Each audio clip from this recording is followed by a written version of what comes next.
उवाच शृणुदेवि प्रवक्ष्यामि कुञ्जिकास्तोत्रमुत्तमम्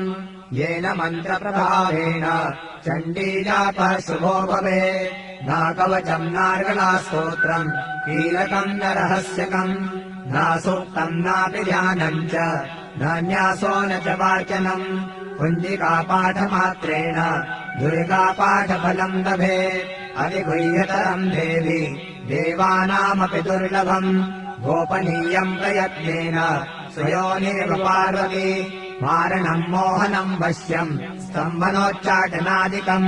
पाठमात्रेण संसिध्ये कुञ्जिकास्तोत्रमुत्तमम् ॐ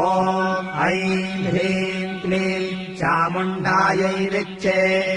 ॐ ग्लौं हूं क्लीं जूं सः ज्वालय ज्वालय ज्वल ज्वल प्रज्वल प्रज्वल ऐं ह्रीं क्लीं चामुण्डायै विच्चे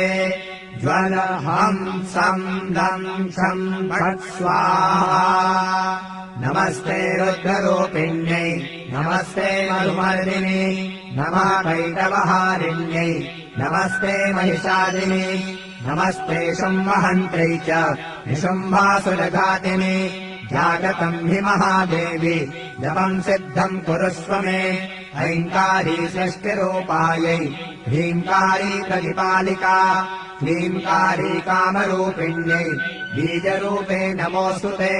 चामुण्डा चण्डघाती च जैकारी वरदायिनी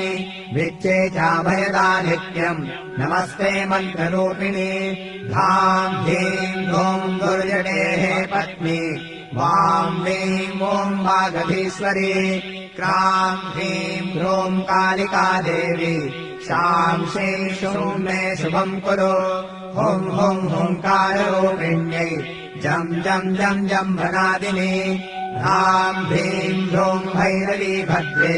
भवान्यै ते नमो नमः अङ्कं चं तं तं पं जं शं ह्रीं धूं ऐं ह्रीं हं शं धियाग्रम् त्रोटय त्रोटय दीप्तम् कुरु कुरु स्वाहा वां ह्रीं ॐ पार्वती पूर्णा सां ह्रीं ॐ खेचरी तथा सां श्रीं सों सप्तशती देव्या मन्त्रसिद्धिम् कुरुष्व मे इदम् तु कुञ्जिकास्तोत्रम् मन्त्रजागर्ति हेतवे अभक्तेनैव दातव्यम् कोपितम् रक्ष पार्वती यस्तु कुञ्जिकया देवी हीना सप्तशतीम् पठे न तस्य जायते सिद्धि शरण्ये रोदनम् यथा।